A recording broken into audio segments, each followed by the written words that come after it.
18 August মধ্যরাত উত্তর সিরিয়ার আকাশে হঠাৎ গর্জে ওঠে যুদ্ধবিমান।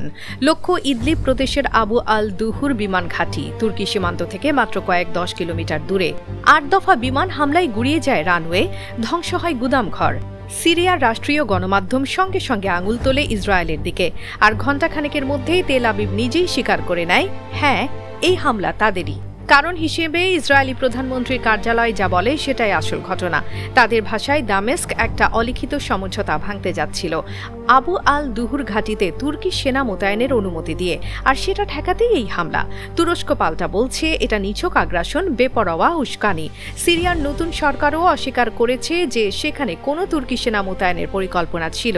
এমনকি মধ্যপ্রাচ্যে মার্কিন বিশেষ দূত টম ব্যারাকও এক্সে লিখেছেন, এ হামলা অপ্রয়োজনীয় উত্তেজনা যা অঞ্চলের স্থিতিশীলতার কোনো কাজেই আসছে না।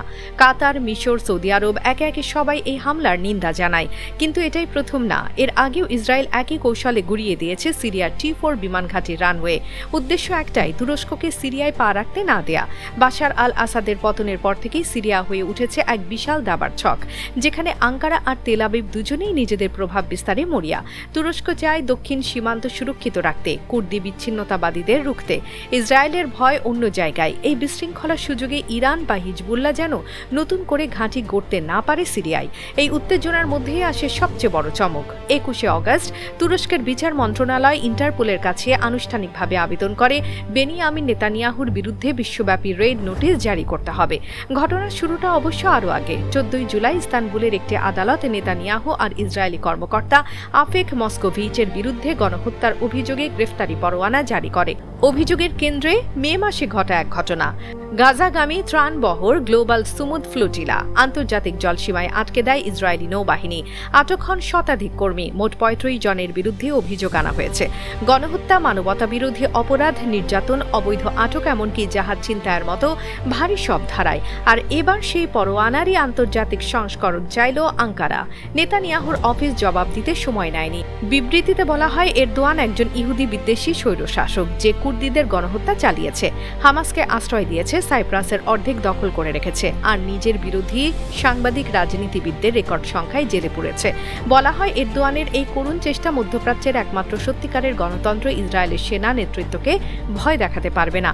আঙ্কারা থেমে থাকেনি। তুরস্কের প্রতিক্রিয়া ছিল স্পষ্ট। এই অভিযোগ আসলে নেতানিয়াহুর নিজের অভ্যন্তরীণ রাজনৈতিক প্রতিদ্বন্দ্বিতার জন্য বাড়িয়ে বলা সস্তা রাজনীতি, যা গোটা অঞ্চলের শান্তির জন্যই বিপজ্জনক। বিবৃতিতে তুরস্ক আরও বলে, তারা চিরকাল নিপীড়িতের পাশে দাঁড়িয়েছে, নিপীড়কের বিরুদ্ধে, আর সেই অবস্থানেই অটল থাকবে। এখানেই একটা প্রশ্ন এড়ানো যায় না। গাজায় যখন লক্ষাধিক মানুষ মারা গেছে, তুরস্ক তখন এত সরব ছিল না। কিন্তু এবার যখন সরাসরি সিরিয়ায় নিজেদের দোরগোড়ায় আঘাত এসেছে, তখনই এই বজ্র কঠোর প্রতিক্রিয়া। তাহলে প্রশ্ন, তুরস্ককে ঘিরে ইসরায়েল এত হিসেবি কেন? উত্তর লুকিয়ে ন্যাটোর আর্টিকেল 5-এ। তুরস্ক ন্যাটোর সদস্য, দ্বিতীয় বৃহত্তম সামরিক শক্তি। তার সার্বভৌম ভূখণ্ডে সরাসরি হামলা মানেই ন্যাটোর সম্মিলিত প্রতিরক্ষা ধারা সক্রিয় হয়ে যাবার ঝুঁকি। তাই বিশ্লেষকদের একাংশের ধারণা, ইসরায়েল ইচ্ছাকৃতভাবে তুরস্কের নিজের মাটিতে না মেরে সিরিয়া, সাইপ্রাস বা লিবিয়ায় থাকা তুর্কির স্বার্থে আঘাত করছে, যাতে সেটা প্রযুক্তিগতভাবে তুর্কি ভূখণ্ডে হামলা না হয় আর আর্টিকেল 5-এও সক্রিয় না হয়। এই তত্ত্বের পক্ষে একটা নজিরও টানা হয়। আমেরিকা যখন ইরানের সঙ্গে সংঘাতে জড়ায়, ইরান, জর্ডান, কাতার, কুয়েত, আমিরাত সহ প্রায় 13টা মার্কিন স্থাপনায় হামলা চালালেও ন্যাটোর আর্টিকেল 5 সক্রিয় হয়নি, কারণ সেগুলো ছিল মার্কিন ভূখণ্ডের বাইরের ঘাঁটি। আর নেতানিয়াহু কেন এত মরিয়া? রাজনীতির হিসাবটা সহজ।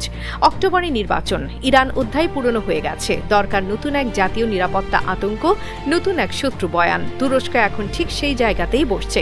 কিন্তু এরদোয়ানও রাজনৈতিকভাবে খুব একলা নন এখন। 7 অগস্ট মক্কায় বসে সৌদি যুবরাজ মোহাম্মদ বিন সালমান, তুর্কি প্রেসিডেন্ট এরদোয়ান আর পাকিস্তানি প্রধানমন্ত্রী শেহবাজ শরীফ সই করেন এক ঐতিহাসিক প্রতিরক্ষা চুক্তি, মক্কা জয়েন্ট ডিফেন্স এগ্রিমেন্ট। শর্ত প্রায় হুবহু ন্যাটোর আর্টিকেল 5-এর মতো। 3 দেশের যে কোনো একটির উপর হামলা মানেই 3 জনের উপরই হামলা। বিশ্লেষকরা একে বলছেন সানি ন্যাটো বা মুসলিম ন্যাটো।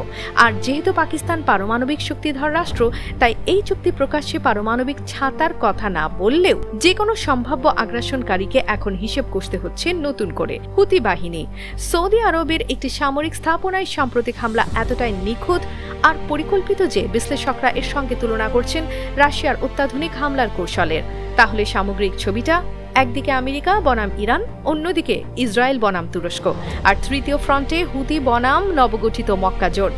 মধ্যপ্রাচ্যের আকাশ এখন সত্যিকার অর্থেই বারুদে ভারী। এরদোয়ানের হুঙ্কার আর নেতানিয়াহুর একগুঁয়েমি কি শেষ পর্যন্ত এই অঞ্চলকে আরেকটা বড় যুদ্ধের দিকে ঠেলে দেবে, নাকি আন্তর্জাতিক চাপে থেমে যাবে আঙ্কারা আর তেল আবিব?